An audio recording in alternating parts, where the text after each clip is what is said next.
بسم اللہ الرحمن الرحیم وعن ابی سعید الخدری قال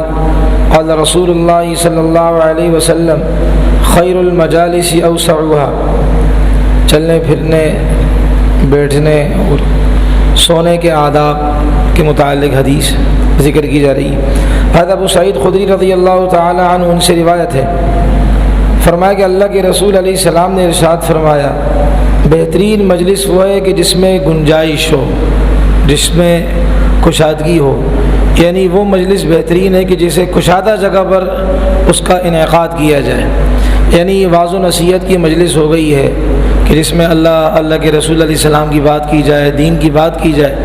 تو اس کے لیے ایسی جگہ ہو کہ جو کشادہ ہو، تنگ جگہ نہ ہو، تاکہ مجمع کا ذہن اس طرف اور اسی طرح ادھر ادھر متوجہ نہ ہو، یکسوئی رہے، اور اس کے لیے یہ شرط ہے کہ مجلس جو ہے بیٹھنے کی جگہ وہ کشادہ ہو،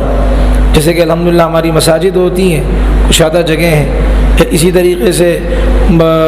بڑی جگہ جہاں بیان کے لیے طے کیا جاتا ہے وہاں بیانات ہوتے ہیں، بجائے یہ کہ گلی کوچوں میں راستہ بھی بند کر دیتے ہیں اور بیان کیا جی اصلاحی بیان ہو رہا ہے۔ اصلاح تو اس بیان کرنے والی کی چاہیے کہ راستہ بند کر کے تو بیٹھا ہوا ہے، اور اس میں ہم بھی شریک ہیں، اللہ ہماری حفاظت فرمائے، کہ اس کی اصلاح ہونی چاہیے کہ تو نے راستہ بند کیا ہوا ہے، چل تو بیان فرما رہے ہو، آپ بیان فرما رہے ہو، چلو تو نہیں آپ بیان فرما رہے ہیں، لیکن ایک تو جگہ کم ہے، ویسی ہماری گلیاں کون سی اتنی جو ہے نا وہ چوڑی اور کشادہ ہوتی ہیں، ایک گلیاں تنگ ہوتی ہیں، پھر اس میں بیانوں کا سلسلہ شروع ہوتا ہے، پھر دوسرے خیر کے کام ہوتے ہیں، مثلا مبارک فنکشن، تو یہ فنکشن مبارک ہو گیا، تیسرے کام ہو گئے،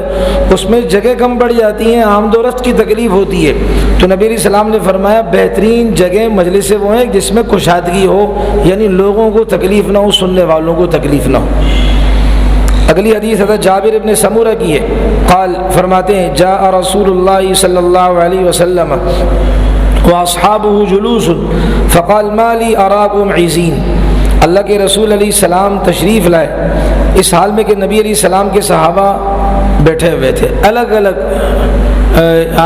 صحابہ جو ہے نا وہ حلقہ بنا کر بیٹھے ہوئے تھے، کچھ اس طرف کچھ اس طرف کچھ اس طرف، تو الگ الگ نشستیں بنا کر بیٹھے ہوئے تھے، اور رسول اللہ تو معلم تھے، صحابہ جیسے جیسے نبی علیہ السلام فرماتے آپ علیہ الصلوۃ والسلام کی بات پر عمل کیا کرتے تھے، تو اس مسئلے کا ان کو پتہ نہیں تھا۔ اللہ کے رسول علیہ السلام تشریف لائے، دیکھا کہ صحابہ الگ الگ نشستیں میں، کوئی 5 بندے لے کر بیٹھے ہوئے ہیں، کوئی 10 بندے ایک حلقے میں بیٹھے ہوئے ہیں، تو آپ علیہ السلام نے فرمایا ما لی اراکم عزین، مجھے کیا ہوگا کہ میں تمہیں الگ الگ ٹکڑیوں میں تقسیم ہوتا دیکھ رہا ہوں، یعنی مطلب الگ الگ نہ بیٹھے، مسجد کے اندر اکٹھے ہو کر بیٹھے ہیں، اور یہ ایمان والوں کے وہ یکتا، یعنی کہ ان کے جو ہے نا وہ اتحاد کی علامت اور نشانی ہے کہ وہ اکٹھا ہو کر بیٹھتے ہیں۔ تو بھائی میری کمی بھی اللہ معاف فرمائے، ہم مسجد میں اگلی صفوں میں بیٹھیں کہ اب نماز نہیں ہو رہی ہو تو ہم صفوں کے اندر پھیل جائیں، تاکہ کوئی ذکر اذکار میں ہو، کوئی دعاؤں کے اہتمام میں ہو، اگر وقت ہے تو وہ نوافل کا اہتمام کر لے، اگر وقت ہے۔ ہمارے بعض ساتھی 2 منٹ باقی ہوتے پھر بھی جو ہے نا پہلی صف کے اندر کھڑے ہو کر سنتیں 4 پڑھ رہے ہوتے خیر سے ماشاءاللہ، یا یہ کہ 2 پڑھ رہے ہوتے ہیں، تو یہ مناسب طریقہ نہیں ہے۔ وقت اگر ہو تو وقت ٹائم دیکھ لیا کریں، اس کے حساب سے پھر وہ اگر وقت ہے تو نفل کا اہتمام کرے۔ تو یا نبی علیہ السلام نے تنبیہ فرمائی ہے، دین اسلام ہمیں سکھاتا ہے، ہماری تربیت کرتا ہے کہ الگ الگ ٹکڑیوں میں بیٹھ کر مت بیٹھو مسجد میں، بلکہ ایک صف کے اندر، جیسے کہ ایمان والوں کی صفات میدان جہاد کی بیان کی ہے کأنہم بنیان مرصوص، کہ ایمان والے میدان جہاد میں بھی صفوں کی پابندی کرتے ہیں، تو جب جنگ والا زمانہ نہ ہو، امن کا زمانہ ہو، اس میں تو اور زیادہ اہتمام کریں۔ تو اس طرف اللہ تعالیٰ مجھے بھی اس پر عمل کرنے کی توفیق عطا فرمائے۔ اگلی روایت ہے حضرت ابو ہریرہ رضی اللہ عنہ سے، وعن ابی ہریرہ ان رسول اللہ صلی اللہ علیہ وسلم قال اذا كان احدكم في الفيء فقلص عنه الظل فصار بعضه في الشمس وبعضه في الظل فليقم، اللہ کے نبی علیہ السلام نے ارشاد فرمایا جب تم میں سے کوئی دھوپ میں ہو، بیٹھا ہوا ہے اور دھوپ اس کو لگ رہی ہے، مستقل دھوپ ہے اس کے اوپر مکمل، اور پھر یہ ہوا کہ اس سے وہ دھوپ ہٹنا شروع ہو گئی. اب یہ ہے کہ اس کا آدھا حصہ دھوپ میں, آدھا حصہ چھاؤں میں, اس لیے کہ دھوپ تو سرکنا شروع ہو گئی ہے. اب آدھا حصہ اس پر دھوپ پڑ رہی, آدھے پہ دھوپ نہیں, چھاؤں آ گئی ہے. نبی علیہ السلام نے فرمایا اگر یہ پوزیشن ہو اس کو چاہیے اٹھ کر چلا جائے وہاں سے. اس کی وجہ کیا ہے؟ اس کی وجہ یہ ہے,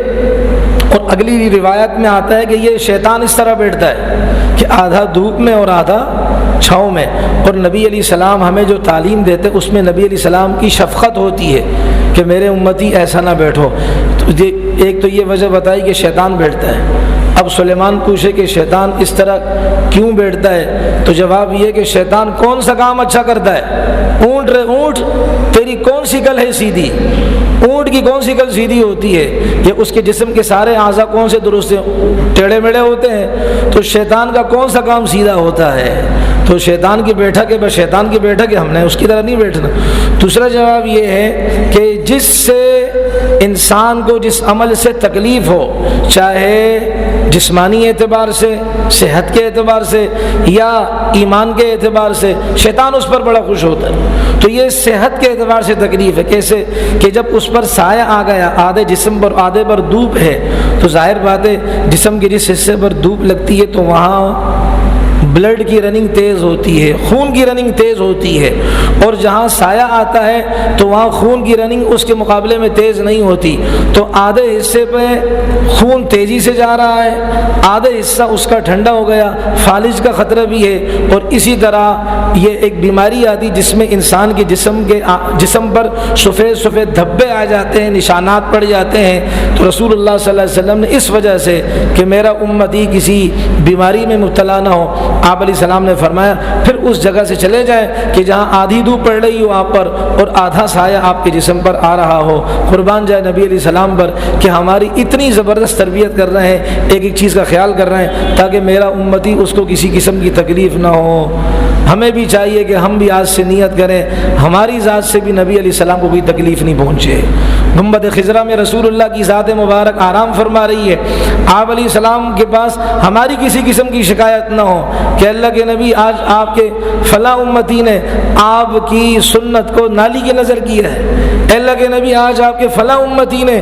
آج اپنے گھر کے اندر آپ کے نام سے کو نفرت سے لینے والے اور آپ کے نام کی گستاخی کرنے والے لوگوں کی آوازوں کو گانے کی صورت میں گنجوایا ہے. فلاں امتی نے آج سود کا کام کیا ہے, فلاں امتی نے آج زنا کا کام کیا ہے, فلاں امتی نے آج دوسرے کا دل دکھایا ہے. ایسا نہ ہو جب نبی اتنی بات کی ہمارے لیے وہ کا اہتمام کرتے کہ میری امت کو اتنی بھی تکلیف نہ ہو, نہ لیٹنے میں, نہ چلنے میں, نہ پھرنے میں. نیت تو کر لیں انشاءاللہ کہ آج سے ہم بھی نیت کرتے ہیں کہ ہماری ذات سے اللہ کی سب سے مقدس ہستی جناب رسول اللہ صلی اللہ علیہ وسلم کی ذات, ان کو انشاءاللہ ہماری وجہ سے تکلیف نہ ہو. نیت کریں گے اللہ ہماری مدد کریں گے. اللہ ہم سب کو عمل کی توفیق عطا فرمائے.